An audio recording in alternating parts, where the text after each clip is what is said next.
Jafal almost leading with his head. There you No, nice.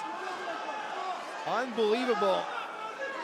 He shot in the legs of Jafal. Jafal sprawled, and he went in with the same idea. Oh. Too bad. He tried to kick out there, but just, oh, a beautiful spin reversal there from Hernandez. Gets into top position. He had his eyes on Benji. He was just waiting for the second. Great timing by Helder. Yeah, like a trapdoor spider, just waiting for you. Wrestling for 10 years, but he wasn't really passionate about wrestling. Then he did another sport. He wasn't really passionate about that other sport. Then he switched to mixed martial art, and I think it wasn't really a passion at first, but it became one. I think he was good, you know, at those sports like wrestling. He was good at it, and that's why he continued. It was not the true passion. So do you think now the fire is really inside his belly, and inside his heart, inside his body, to really show what he can do best tonight?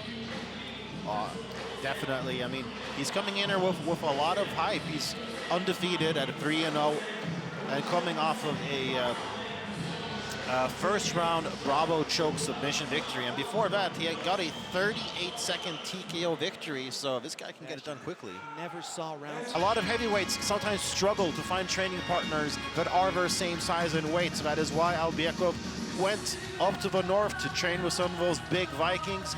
And let's see if that brings him victory here tonight, because this guy is riding a hype train. That is for sure. The question is, does the hype train stop here? I love it when you say the names, the last names with your Swedish accent. I love it.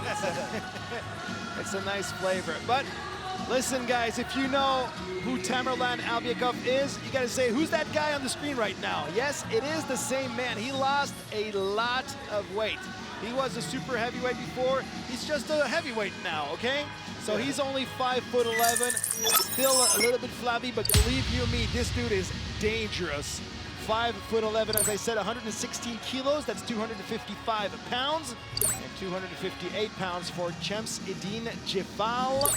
Way taller, look at the size difference, 6'5" for Jafal, 5'11" for Albiekov. Deux hommes invaincus à la fin de ce match. Il n'en restera qu'un. Catégorie poids lourd. Mesdames et messieurs, ce match vous est présenté par Metalbox.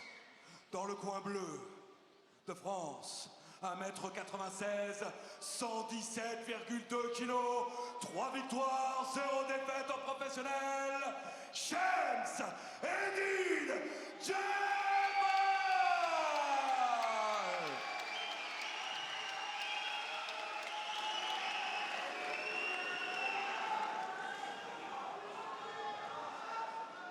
Et dans le coin rouge de France, 1m80, 116,7 kg, 3 victoires, 0 défaites en professionnel, Tamerlan Albiekov! Representing the Chaos Squad from Saint-Etienne. And you know, we had a lot of quick fights tonight, but this one could be a very quick fight too. On one side, Jafal, who's never seen round number 2, and of course Albiekov, who is a true killer. I mean, while I would still give his first round to Albiekov, I like a lot of what Jafal is doing defensively. I like that he's trying to go on the offense. I mean, he actually has had takedown success. He did land a very nice strike as well on the feet. I would like to see him try and keep the fight on the feet a little bit longer now in the second round. Really utilize that height and reach advantage, because I do think that would lend itself to him more successfully than trying to go to a sort of wrestling battle with Albiekov. Let's also check if Champs Edine Jafal can survive energy-wise. Yeah, he was taking some big, deep breaths there at the end of the first round. And as we mentioned, this is the first time he's ever gone to a second round, and honestly, he looks exhausted right now. You're right. Takes a lot of energy to keep your hands up, right? Yeah. Whoa. Yeah, there was zero defense from Jafal there. Yeah, he didn't even try. He's still trying to get back into a fight, lands an inside leg kick there, but it looked a little labored. Jafal is out of it. He's in. I think he's already thinking about a shower or his bed or something. Yeah, I think that if Albiekov starts turning it up, he's going to get the finish here. It's just a question of time.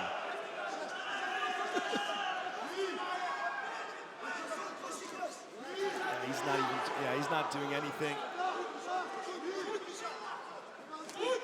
Oh, both fighters threw there, and it almost looked like both connected. Yeah, the same idea, a mirror effect between those two big guys. Albiekov lost a lot of weight recently. Working on his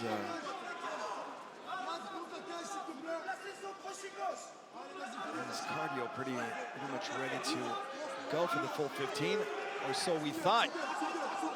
Shooting in the legs. Shot in on the single. It was kind of telegraphed, but he's going to get it. No, perhaps not.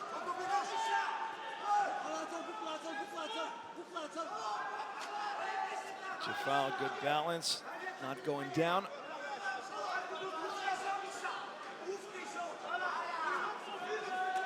He's still listening to his corner. They told him to open his legs. He did it immediately. But now I think Tamerlan's going to get it. No, again. Takedown attempt thwarted by Jafal, sorry. And that makes things a little bit interesting. What happens if Albiekov can't get this fight to the ground and he's forced to have a stand-up battle? I mean, sure, he seems to be the fresher fighter right now, but, you know, at heavyweight, it just takes one shot. Right, but Jafal is not even trying the shots. I mean, his hands are completely down. You see? Yeah, getting warned for inactivity in standing position is pretty rare. Crowd getting a bit restless here at the Palais du Sport. You never know what you're going to get with the heavyweights. Either it's going to be a quick knockout or sometimes it's going to be a lumbering 15 minutes. Ooh, slow motion punch.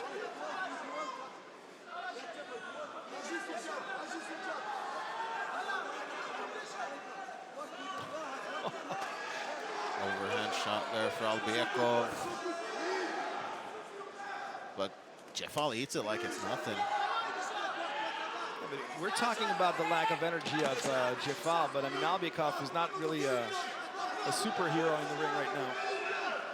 Yeah, his striking offense does leave a little something to be desired because he's clearly the fresher fighter. That was a decent kick to the body there for Jafal. It landed, but that didn't hurt at all. Yeah. Even that punch. It's almost as if both of them are a little too tired to have that knockout power.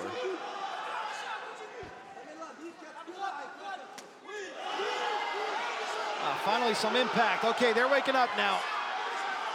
Maybe Jafal just needed a bit of a breather to get his bearings back under him. You know what? If this continues like that, Jafal is not only going to see a second round, but also a third round.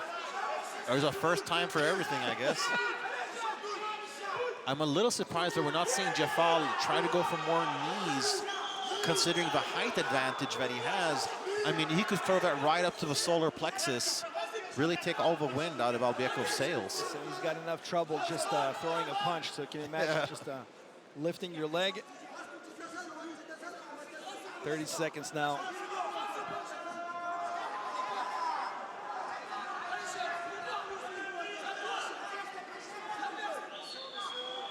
Heavyweight battle between Jafal and Albiekov. Almost at a standstill.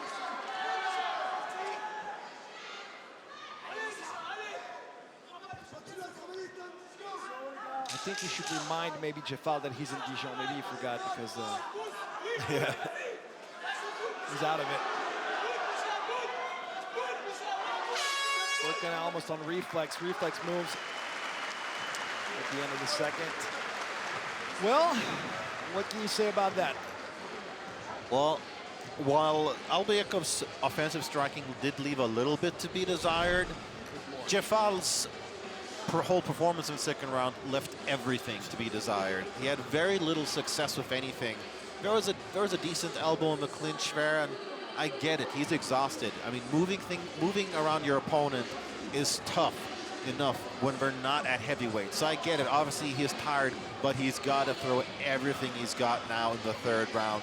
He's not going to win a decision, even if he does win the third round by some miracle. So he's just got to throw caution out of the window and give his opponent everything he's got. Look at his body language. He's right in front of us, almost slouched on his chair. Yeah, he looks completely deflated. Completely done. Even just getting up from his chair is tough for Jafal. He's still in it, so as I said, for the first time ever, he's going to see round number 3. And he's got the energy of a plastic bag blowing in the wind. Oh, I thought you were going to be a nice guy tonight. You're even worse than me.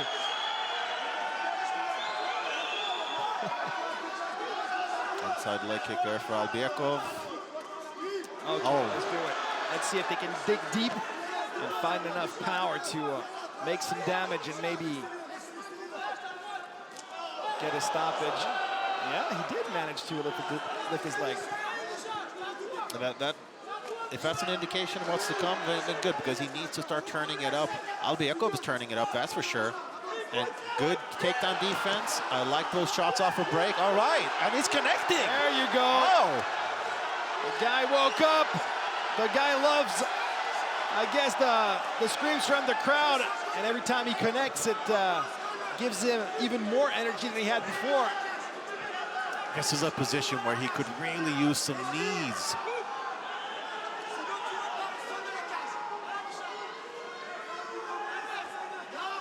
And for Albiekov, this is exactly what you wanted, right? You want to get out of range from those long looping shots of your opponent. This is a position where he can definitely get more accomplished.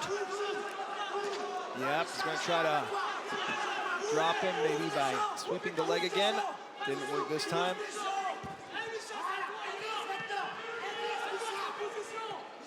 It's got to be frustrating for Albiekov too, because he's used to winning those matches very quickly. Seeing somebody who's surviving, doesn't have the solution to the Rubik's Cube that is in front of him. Yeah, I mean, he's being given all he can handle here for sure. He's getting it done, but he's having to work for it.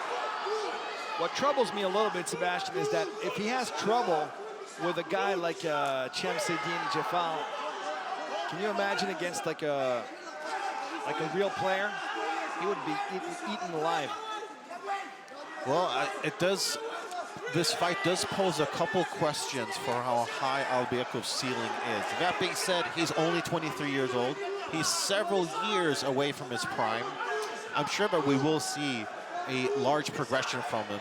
He's also probably not in the right weight division. Again, yeah, I would not be surprised if his future is a light heavyweight.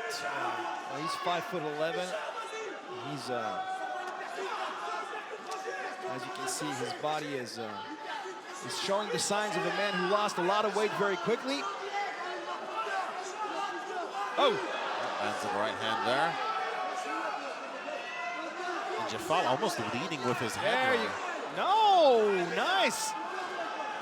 Unbelievable. He shot in the legs of Jafal. Jafal sprawled, and he went in with the same idea. Oh.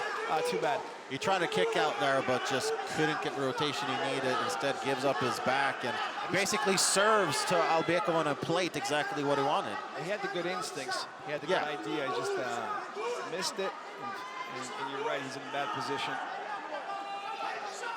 Ref, they are working. He's got back mount. Relax. Choke attempt. He's only got one hook in, but you can get it with just one. Especially at this point of the match where the champs. Oh, he's tapping out. He's tapping out. Tamerlan Albiekov in the fight of his career so far, but he passes that test. That choke happened right in front of us, and it wasn't in too deep. I mean, it was more almost like a neck crank, half choke.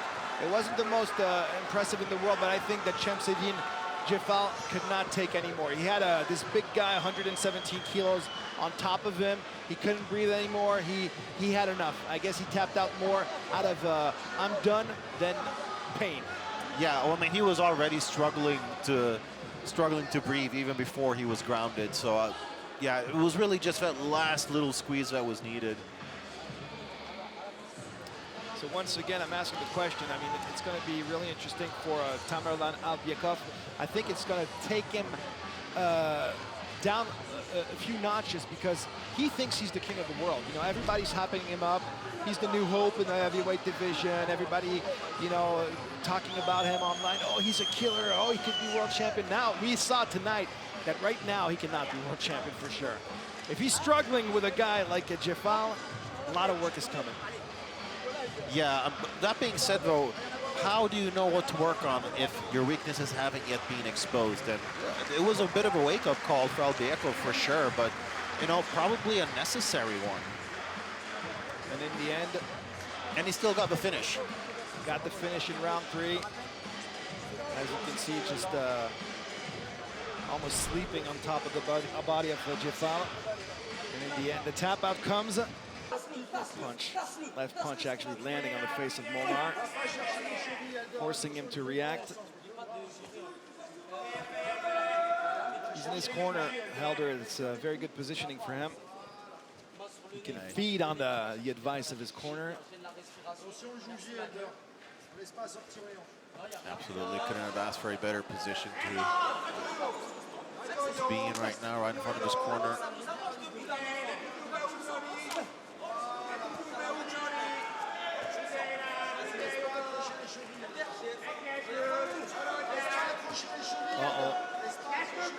Oh, he's gonna mind his leg. He offered his leg almost to Benji. But now it's the one sticking to him like glue. And the redness on the body of Molnar is gruesome, honestly. It really is a testament to the power that was behind that body kick. Oh! Baby German suplex attempt almost by Benji. There you go. Hernandez in for a ticket to Slam City. Back to his feet, though. And so far, defense holding up as we're back to standing position.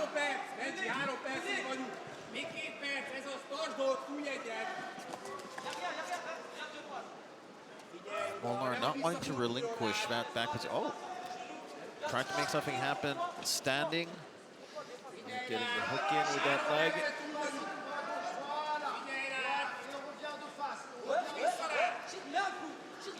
This is where the chess game is going on.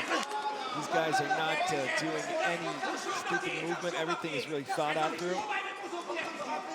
Yeah, both guys moving very well, both in terms of footwork and head movement, things like that. But my goodness, the redness on the legs and body of Molnar.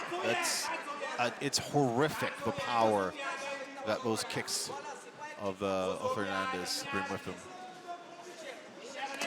Oh, goes high again. Almost whipping his face into the second row. These kicks are starting to take their toll. Molnar has a good poker face, but believe you me, those kicks are really starting to do a number on his legs. Oh, changing also the center now after attacking the head, the legs, coming back to the body. And that's the thing, when you are fighting at a southpaw stance against an orthodox fighter, your rear kick is basically just almost being fed right to their open side.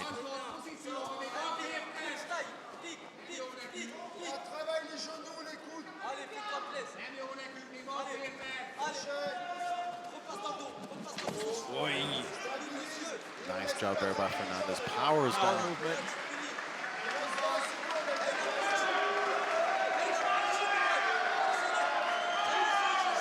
Molnar regains guard.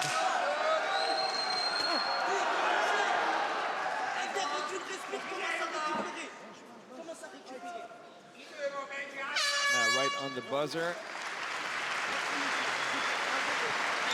Very good technical round between the two. Yeah, both fighters definitely had their moments, but I think the story of that first round is the kicks of Hernandez. That's the first nasty one that came very early in the first round that forced Benji Molnar to shoot in with the takedown. That changed a little bit of a portion of the first round. And as you said, the left leg of Helder Hernandez is just a nasty here tonight. Finding its way on the body of Molnar, right on target. And purpling up his whole body parts. Oh, you can see that wrestling background from Molnar. Definitely has served him well, but he needs to get Hernandez's respect on the feet as well, because right now it's kind of like Hernandez can throw a lot of stuff out there without having to worry too much about a counter. And even if Molnar's end goal is to take the fight to the ground, opening up more on the feet will make that easier. Beginning of round 2.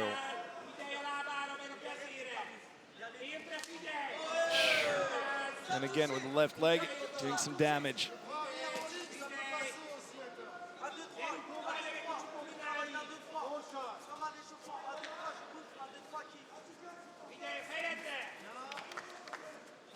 Molnar actually riding a 3-fight winning streak, including a win in the 4th round, which earned him a title in a regional Hungarian promotion.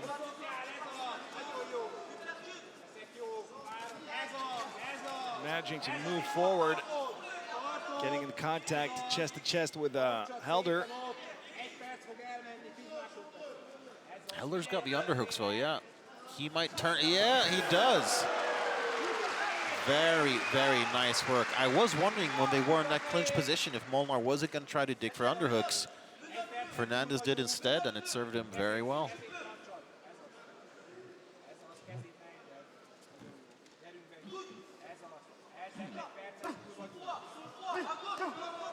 Nice shots to the body there for Hernandez. And honestly, there's something to be said of his adaptability, how whether he's taken down, he gets right back up. On the feet, when he's at a distance, he's throwing perfect kicks towards basically every portion of his opponent's body. When he got into this position here, he saw an opening, took it, got the top position. Just real mastery of the whole MMA games thus far for Hernandez.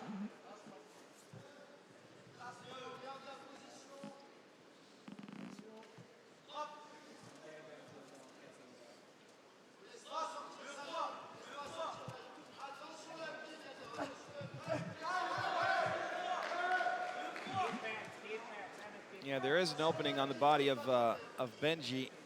And I was listening to the corner of Helder. They were almost begging him to aim for the liver. Easier said than done. Yeah, always peppering the sides of the body of Molnar. Always relentless, dangerous all the whole time. Even if it's not full power, it's just showing to your opponent, you're still here, you're still in it, you're still on the attack. And as we saw in the Azizun fight, it's not always that one punch that gets you the victory. Sometimes it's about the accumulation of strikes. Oh! Yeah, be careful. That heel hook. Oh my God. Yeah, he's turning around to try to alleviate the pressure. And he's going to come out. Nice job by Helder, defensive work. But Benji had an opportunity to make him enter the panic room. Hey, baby, this time, this German suplex actually landed. And now he's got both hooks in, but again, a great adjustment there from Hernandez. Tries to dig the hook off, but it didn't really end up working in the long run. Both hooks in now, yeah. Hooks are in, but Molnar is now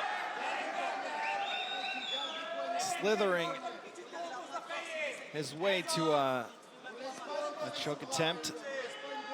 Yeah, that left hand of his is trying to work its way up and around the neck of Hernandez. That's why he's using his right hand to sort of try and open up the positioning there. He's been very patient, Molnar. Because he's been schooled. He's been suffering through heavy shots. As you said, his body tells a story. Purple all over, a fuchsia. But this, I think, speaks to his experience and, you know, the fact that it looked like he was going to get finished in the first round by body kicks or something like that. And look at this. Now here he is in a great position with over 40 seconds left to work, trying to get a fight-ending submission. Oh, a beautiful spin reversal there from Hernandez. Gets into top position. He had his eyes on Benji. He was just waiting for the second. Great timing by Helder. Yeah, like a trapdoor spider, just waiting for the exact moment to strike.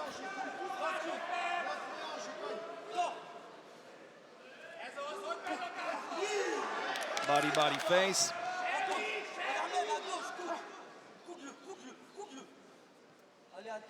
7 seconds, we're done, I think, for this one. Maybe one last explosion to finish out the round in great fashion. Yeah, Helder Hernandez. It's very important, I think, to finish the round in a dominant position, even if you're worried for like a couple of minutes. With a good performance by Benji, who managed to kind of out of nowhere. He was very, very patient. Yeah. And he jumped on the back of Helder, almost in a backpack position. And we saw a tremendous German suplex, and that suplex, usually it doesn't lead anywhere, but it's beautiful to see. I think for the highlight reel, see, look at that, boom! I mean, if that's not on his Instagram next week, I'll be really disappointed in him. It's gonna be on my Instagram. This deserves to be everywhere. That's not something you see as crisp. A lot of guys try it, you use a lot of energy, it doesn't really do any damage. It's also dangerous for you because if your opponent lands on your face, you can knock yourself out. But it's I'm not surprised that Molnar is able to pull it off well. I mean, he has an excess of 20 years of wrestling experience, so yeah, no surprise there that he can handle himself in the wrestling department. And the crowd here in Dijon, they know they're seeing something special between those two bantamweights, Molnar, Hernandez. The last final sprint of their battle. Those legs of Molnar are battered. Ooh, nice level change. It was partially blocked, but I wouldn't be surprised if Molnar's arm is really hurting as a result of it. Be hurting all over. You said that for everybody. That lead leg is just target practice almost. And obviously this is exactly what Molnar wants. He is not winning the striking battle, so he's got to take it to the ground.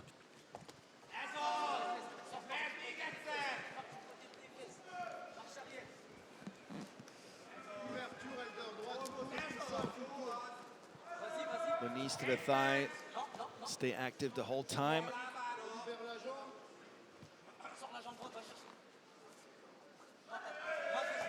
Yeah, Molnar step by step worming his way to another takedown. The power move at the right moment, and now again! Interesting. Oh, he tried cradling Hernandez down, but Hernandez managed to switch at the last correct moment. All this for naught. Molnar used a lot of energy in the end for nothing, and he's the one now working from his back.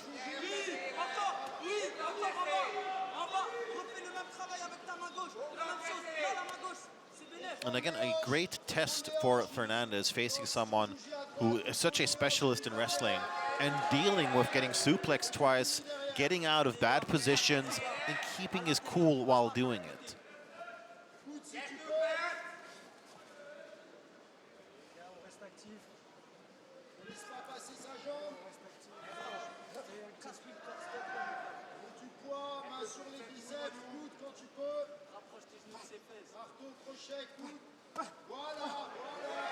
Decent shots from a full guard there. I would be interested in seeing if Hernandez perhaps try to pass to half guard or side control where he could really get some damage going. Referee Patricio Carlos asking those two to stay active the whole time, which they are. Helder Hernandez trying to improve his position every second. There you go. Nice. Whoa. Good job by Molnar, though, following with his hips. Trying to get him a single leg now. Oh, a gorgeous outside trip there from Hernandez.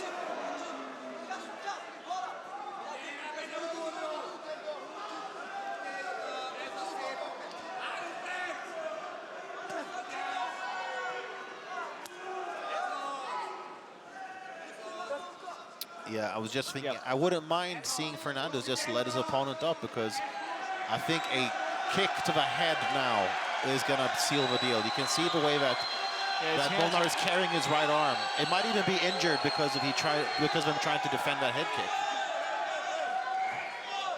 Shooting on the lead leg, and now he's being swept as if it was nothing. Way easier this time for Helder Fernandez. The power is talking. At the end of this match, he's way fresher than his opponent. We're always talking about what the body language says. I mean, just look at Helder Fernandez. It's a walk in the park almost for him. It was not, of course, when you watch the whole matchup, but I mean, he's not sweating too much. He doesn't seem to be... I mean, third round, it's all Fernandez, right? He's had very little adversity at all in the third round.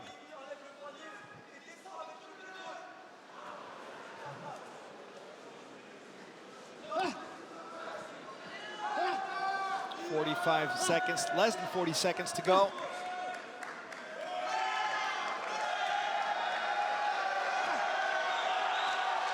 And I think it's very healthy for Fernandez to get some more experience on the ground as well. We know what he's capable of on the feet. Okay, stepping up the pace now. Maybe he wants to finish. He knows that's the opportunity. Oh, full mount. Come on, 15 seconds. Explode and enter the legend. Final straw of this bout.